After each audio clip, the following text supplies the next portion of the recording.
Up there on Beacon Hill, the highest hill of the island, is one of the prominent features of Lundy Island, which is the Old Light. Because of the large amount of shipwrecks on Lundy, a group of Bristol businessmen in 1820 paid to have the Old Light put on the highest part of Lundy, Beacon Hill.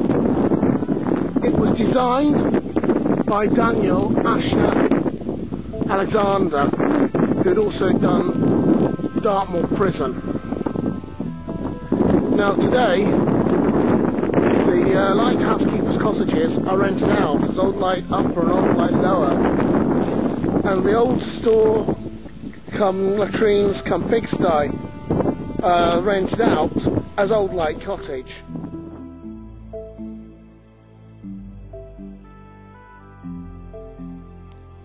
Because Old Light Upper and Lower are rented out to some students from Exeter University at the moment, we can't have a look around, unfortunately. But we can have a look around Old Light Cottage, because that is where I am staying. So here's our quick tour. As we go in through the doorway, behind the door is a clothes rack, well, hat coat hangers, and a number of cleaning items. We have the shower and the toilet here, and this is the main room, which has the bedroom, the living room, and the kitchen. And there used to be a flue which kept people awake, but now it's electric. And there used to be a humidifier, but there seems to be no need, and the humidifier is long gone.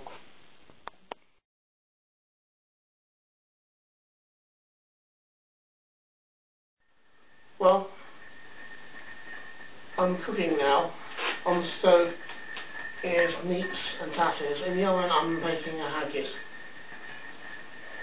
But in Old Light Cottage, here enables me to work on the laptop, and I've actually discovered I actually have a small signal, so I may see if I can connect to the internet.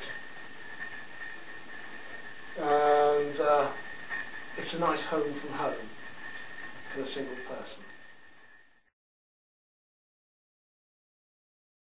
Getting back to the Old Light itself, the cost of building this was £36,000, and it raises up to 96 feet, and there's 147 steps to go to the top.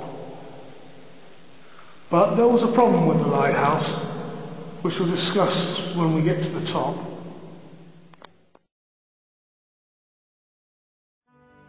To get to the top, you need to start going up this staircase, which gets steeper as it goes on. Part way up, and appears to be some storage facility or a winding room. There's some shelves here, and a window that you can look outside. Almost to the top, and that platform here. Now, someone's put a little shrine here. Don't know what's this for, but we go up those steps to the top, or if you're really adventurous, you could have gone out, but it looks like they padlocked that.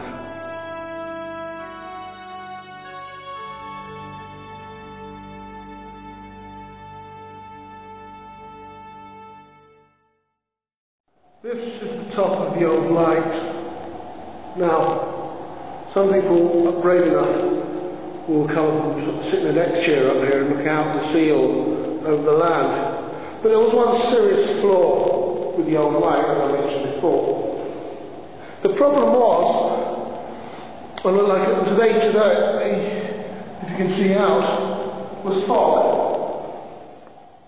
You see, being at the top of the island meant that whenever a fog came along, the Old Light was hidden and was therefore useless.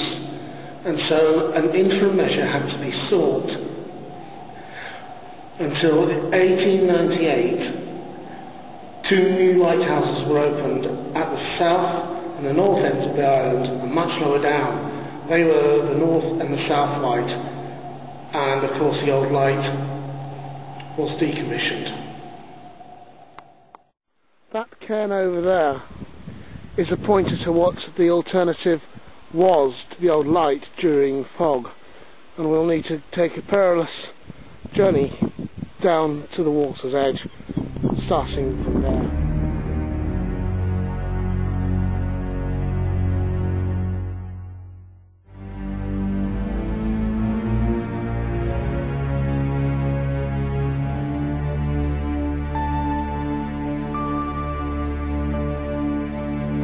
Structure was that alternative.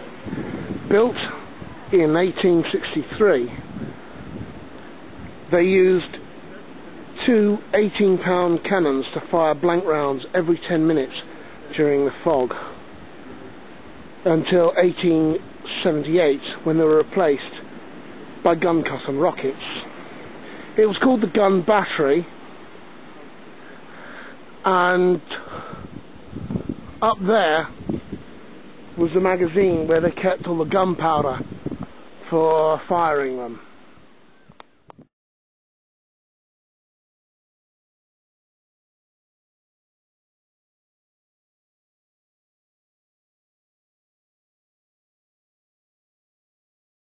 From the very front end, you have a perfect view out to the Atlantic and views of the west coast of Lundy Island. Just up from the magazine is the ruins of the houses of the people who had the gun battery years ago. So at one time there was a family of 13, and when some inspectors came along, two of the children had to hide because they weren't supposed to be there.